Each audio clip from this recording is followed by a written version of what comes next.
The following announcement's been paid for by the Savvo and Stubby Show. Quiet on the set. Can we please have quiet on the set?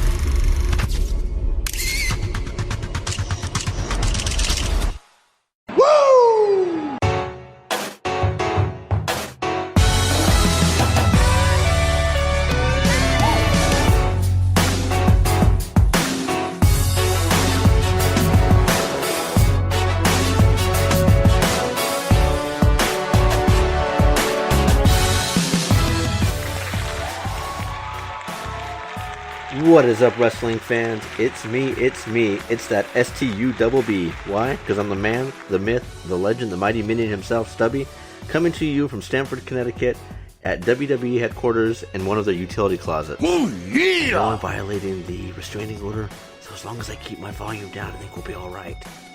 We will call this episode 1.5. This is a Stubby exclusive. Flying solo on this one because Savvo is not reachable at this time.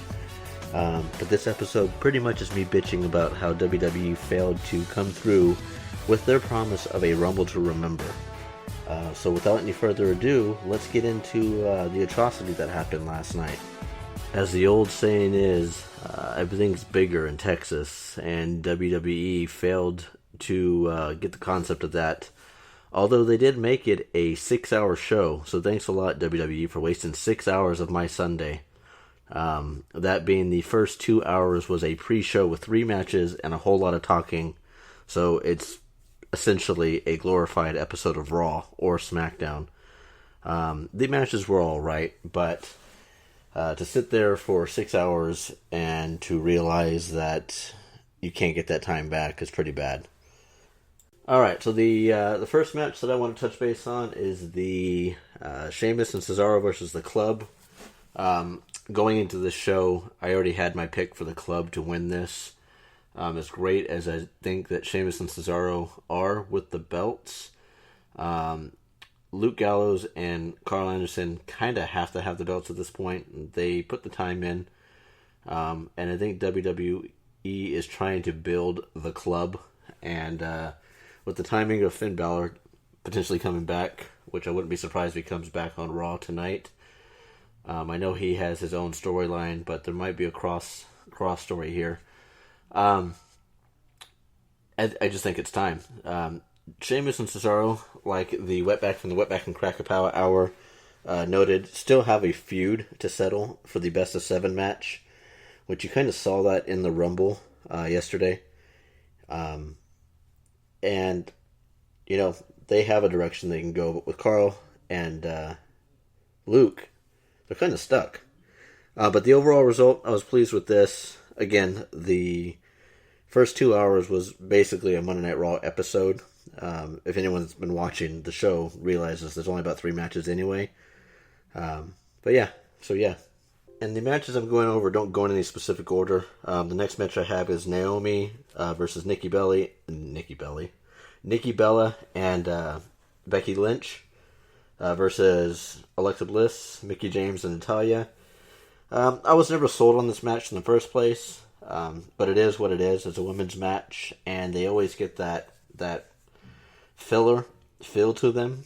Of course, the babyfaces got the win for the match. I didn't really watch it because there's just nothing there for me. WWE needs to step up their women's division overall. Just a reboot. Yeah, not even worth my time. And with the final match on the pre-show, Nia Jax versus Sasha Banks. WWE didn't have me sold on this match either with Sasha. What is up with me today? Her name is not Sausage Banks.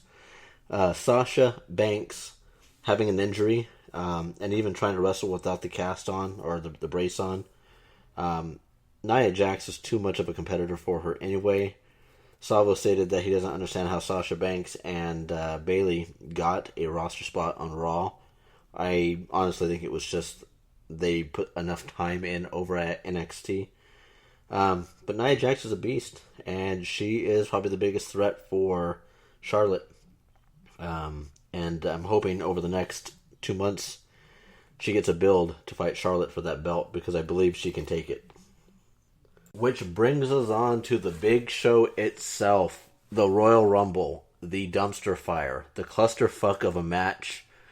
WWE, you bastards, you really led us to believe that this was going to be something special, something epic. The pay-per-view falls short, just like every other pay-per-view you've hyped. And you know the old adage, fool me once, shame on you. Fool me twice, shame on me. Shame on us to believe that there was actually going to be something here. Hell, I started a podcast just so that I could hype the upcoming storylines that WWE had potentially in place. And from a writing standpoint, you guys have fallen really short. And I was going to be hesitant about doing this because it's so early in the podcast. But I think it's time.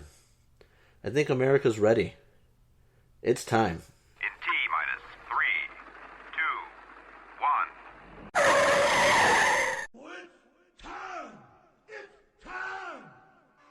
Time for a Stubby sound off.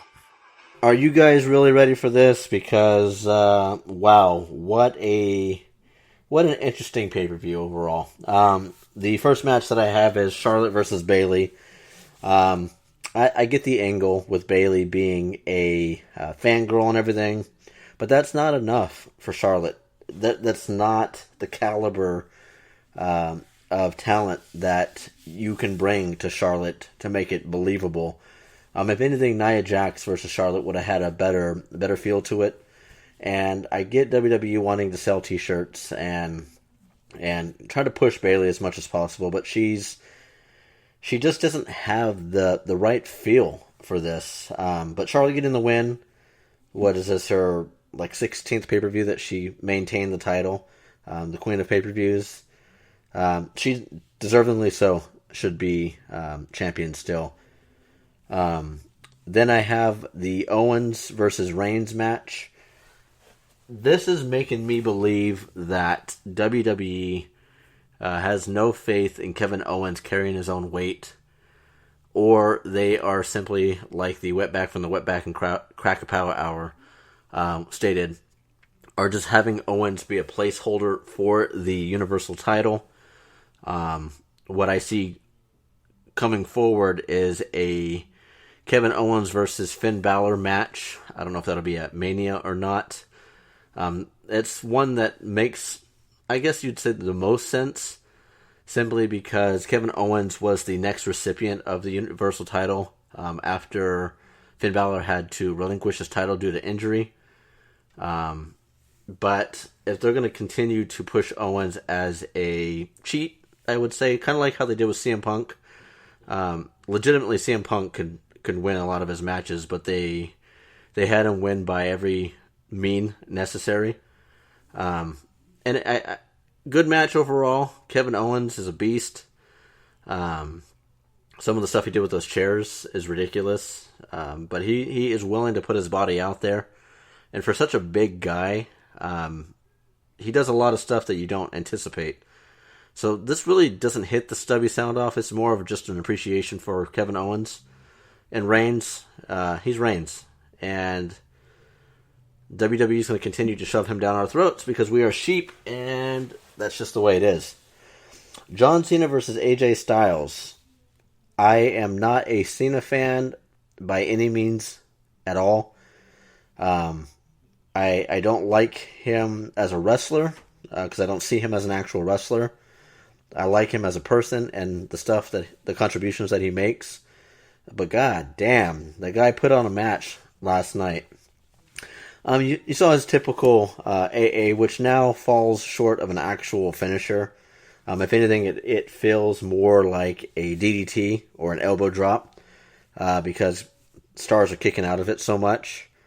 But he threw a couple curveballs in there and showed that he can actually keep up in some of the matches. And I don't know how much of that is actually AJ Styles or if John Cena can pull a card out of his hat every once in a while. And then comes the mess, the waste of time. I was sitting on the edge of my couch, excited when that counter hit 0, and I was disappointed about 28 times. The show started out with Big Cass versus Chris Jericho, which, it is what it is. Typically, the first two are just filler to get the people into the ring. But who came out after that is what really got me, and is why I'm doing the sound off. Kalisto, Mojo Rawley, Jack Gallagher were the next 3 in the ring. Neither one of these, I feel, had a place in the Rumble. And I'm sure there's somebody else on the roster that would have been a lot more fitting. Hell, I would have took Rhino, or even the Wendy's girl. Can't think of his name for some reason right now. But then when we saw Mark Henry, that was a little bit surprising because I haven't seen Mark Henry in a while. I noted on the Savvo and Stubby show that I thought Gold Dust would be the veteran that comes back, but in this case it looked like it was Mark Henry. I mean, then it kind of felt like this whole Rumble started to become a work, because you had Mark Henry and then Braun Strowman come out, and 2 big guys. You just feel like if they would have brought somebody else small, that it just wouldn't have worked. Why they had Sami Zayn at number 8, which they have a feud with Braun Strowman, and it's just fitting for them to go back at it again. Before 9 came out, I had already told my girlfriend that I knew who it was going to be. And right before the music hit, I said, "Here comes Big Show." And sure enough, which they've got Big Show versus Braun Strowman. What felt like it was going to be a build for WrestleMania, but I was informed that Big Show kind of has a lock-in with Shaq at Mania, which doesn't surprise me. WWE trying to do that star power along with waste another match, another potential build for something good. But to the surprise of everyone, or I shouldn't say the surprise of everyone, the pleasure to everyone was Ty Dillinger at number 10, the perfect 10. I think it was fitting. I think it was a great thing to see him. However, I don't think we're going to see him on Monday Night Raw or SmackDown anytime soon. WWE did this with Bayley, where they brought her in for a pay-per-view and then had her go back to the roster. I think it was more of a gimmick, but a positive gimmick, not like number 11, James Ellsworth. Although I have to say, for someone his size, he can take a bump pretty good. In fact, that's really all he's good for, is the bump. Dean Ambrose came in, and when watching him wrestle, his timing was off on everything. His fakes, his setups were just horrible, absolutely horrible. And the sheep are eating him up, and it just kills me to see that someone like this is getting such a high praise. Even when he did his interview with Stone Cold Steve Austin, Austin didn't see what was going on there. Not the lunatic fringe, old drunk Uncle Dean. But number 13, this was my pick for the winner for the Royal Rumble, Baron Corbin. He lasted a pretty long time until he screwed up and picked a fight with The Undertaker. There were really no other names to report that were worth watching. A lot of these lined up to be feuds in the ring, which was anticipated. Until we got to number 26 when Lesnar came out. The hype finally met up on the timeline. To see Lesnar come in and start clearing the ring, tossing fools around like they were nothing. I thought he was going to hurt a couple people. I'm sure he did at one point. And to see what he did to Enzo, tossed him out like he was nothing. Just to have Goldberg come out at number 28, spear him and toss him out, that is where WWE pissed me off the most. The biggest hype to this was the Lesnar-Goldberg interaction at the Rumble, and it lasted just as long as the pay-per-view did prior. About a minute or so, and Lesnar didn't even put up a fight. And to top it all off, which pisses me off the most, the Stubby sound off, is the fact that the show ended with 20 minutes left, where they could have easily had a backstage feud, something to build up some kind of hype so that we would look forward to watching Monday. At number 29, The Undertaker came out. which was anticipated because he has to either be number 29 or number 30 because he doesn't have that long drive of a match left in him. Plus his intro typically is too long. So it was nice to see that they cut to him being in the ring. And of course he threw out Goldberg, which you would think would be a build-up to WrestleMania. But I'm not too sure. It looks like the way they had number 30 come out, to the disappointment to everybody, I don't think there was anybody in that arena that was looking forward to seeing Reigns come out. Number 30 dropped. I thought it was going to be Kurt Angle. Or, I would have gone with Sting. I would have gone with DDP. Even if DDP got tossed out immediately after, anyone but Roman. But Roman Reigns tosses out Taker, and there's a non-climactic stare down between the two, which sounds and looks like WWE is going that direction where it's going to be Taker versus Reigns at the Mania. So bad. So yeah, that is my sound off. These pieces of works ruined a great Sunday afternoon for me. I went in with high hopes.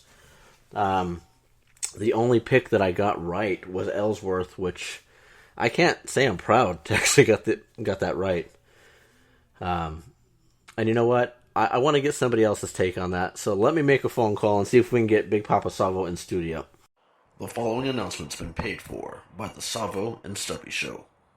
Well, it looks like I'm fortunate after all. I was able to get Big Papa Savvo on the phone, which is kind of good because this utility closet isn't big enough for the two of us. It's getting a little warm in here also. Big Papa Savvo, thank you for coming onto the show. Pleasure to be on it. All right, so this episode of the Savvo and Stubby Show, I decided to go a Stubby exclusive and give a Stubby sound off of what I thought of the pay-per-view as a whole. But I'm only one person, so with your take, what would you say about the pay-per-view that you liked, disliked, and how would you see it as a whole, starting with the pre-show? Pre-show, the best thing out of the pre-show was the tag team title match. I mean, it still wasn't spectacular, but it was the best one of the three. As a whole, I'd go a C, maybe. C minus. I think there was a lot of hype, a lot of, remember the Royal Rumble type thing, where they were trying to build it up, and honestly, for me, it fell kind of flat. There was nothing to remember, honestly. Right, I was expecting some surprise entrance into the Rumble. Didn't have any, really. I mean, maybe Dillinger, but I don't watch NXT, so I can only go so far with that one. All right, so with that said, we had the Sheamus Cesaro versus the Club. Like you said, that was my take, my best match. Nia Jax versus Sasha Banks. Did you believe that there was any chance that Sasha Banks was going to win that?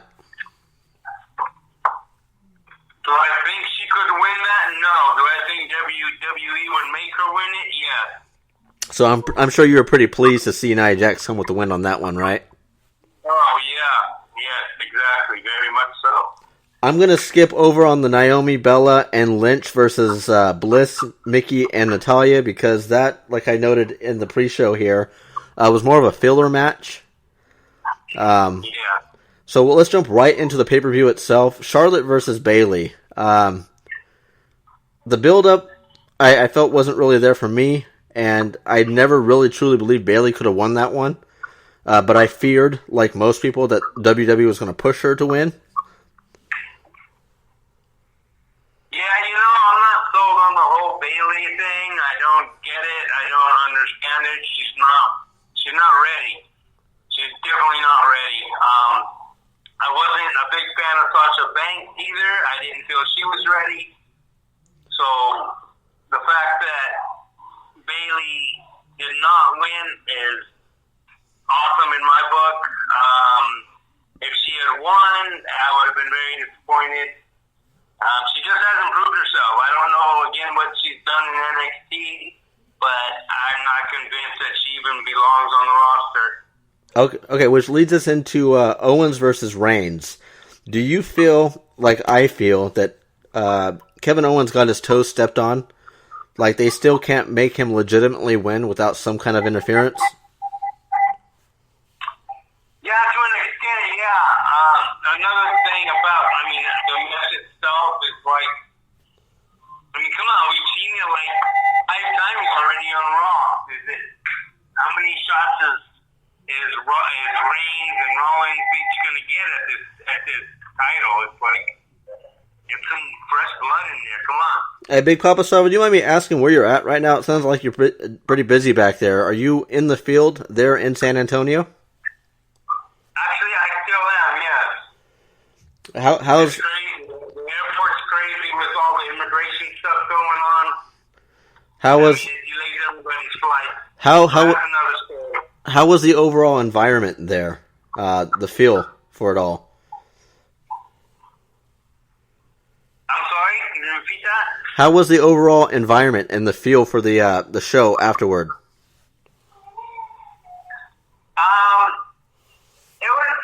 It was pretty good. It was, I think some people, or a lot of people were actually kind of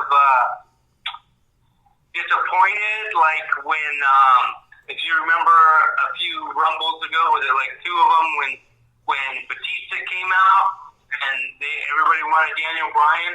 Yeah. Well, I think everybody was looking for a surprise entrant, and they brought in Roman Reigns. Which So I think that kind of like, everybody was like, what the hell's going on here? okay, and I started getting a bit concerned because it's like, here we go, another push. Because notice it came down to Roman Reigns and Orton. And it's like, I thought Reigns was going to take it. Not that I wanted him to take it, but I thought the powers that be were going to give it to him again. all right, and I don't want to drag you out too long. We'll jump right into the John Cena versus AJ Styles. For me, not being an AJ Styles or a John Cena fan, he actually impressed me last night with his actual wrestling ability. Finally, Yeah, anytime AJ's in a match, it's going to be a good match. That was the best match of the pay-per-view. some people say that Cena was only as good as he was because it was AJ Styles. Do you believe that Cena actually has a little bit of fight in him, or is he all gimmick? I think he's got fight in him. I just don't think he's a wrestler's wrestler. Okay, then finally it brings us into the Royal Rumble match itself. I took the time to actually write down all the entrants that came out for the Rumble, and shocked to see that Kalisto, Mojo Rawley, Jack Gallagher, and Ellsworth were some that actually occupied this roster. Why is WWE squandering actual talent? Good question. I don't know why Ellsworth should have been in there. I can't understand that, but I don't know. When Ellsworth was doing all his wins over AJ, the fans seemed to like it. I don't think they believed it, but I guess they thought it was funny. So for me, there's a fine line between the humor part where, sometimes it belongs and sometimes it doesn't. But WWE always seems to somehow put humor in when it doesn't belong. Okay, and I want. But as far as, I think Mojo Rawley, I don't know, he's okay. I don't have a problem with him being in it. Kalisto, again, I'd rather go with Mojo over Kalisto, but Kalisto's had some good matchups on SmackDown Live. He's pretty good. And I don't want to hold you because I know you got to catch a flight. Your thoughts of Randy Orton winning it all? I was shocked. I didn't think it'd come down to that.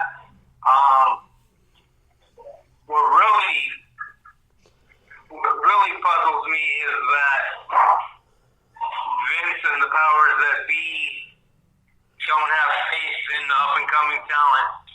Which, don't get me wrong, they're not all worthy, but they could have easily gone with a Baron Corbin, or hell, for that matter, they could have gone with Goldberg.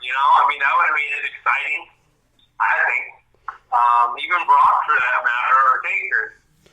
Well, I don't have a problem with Orton, but it just seems like it's 2 steps back. Well, I appreciate you taking time out of your busy schedule to fill in or put your take on the show. I think I'm holding down the reins pretty good here. I can't wait to see you on Friday for the next episode. Safe flights, my friend. All right, take care. Thank you. I'll see you on Friday. Right on. And with that said, it's me. It's that STUBB. Why? Because I'm the man, the myth, the legend, the mighty minion himself, Stubby. Wanted to thank you as one half of the Savvo and Stubby show to take time out to listen to a Stubby exclusive take on the Royal Rumble that took place last night in San Antonio, Texas. Remember the Rumble. If anything I'm going to remember about this Rumble is not to get my hopes up for WWE and their long-winded pushes for a pay-per-view. This is definitely a Rumble to not remember. Congratulations on Cena, though, for his tying the record with Ric Flair 16 times. Woo! Which, another take, I would have really liked to see Ric Flair come out last night and congratulate him on his win. A good friend of mine, Sam, pointed out that he did the figure 4 to a tribute to Ric Flair, so that kind of gave me the insight to think that Cena, in fact, was going to win the match. But again, thank you for listening to the Savvo and Stubby show. We will see you guys, or you'll hear us on Friday. Peace out.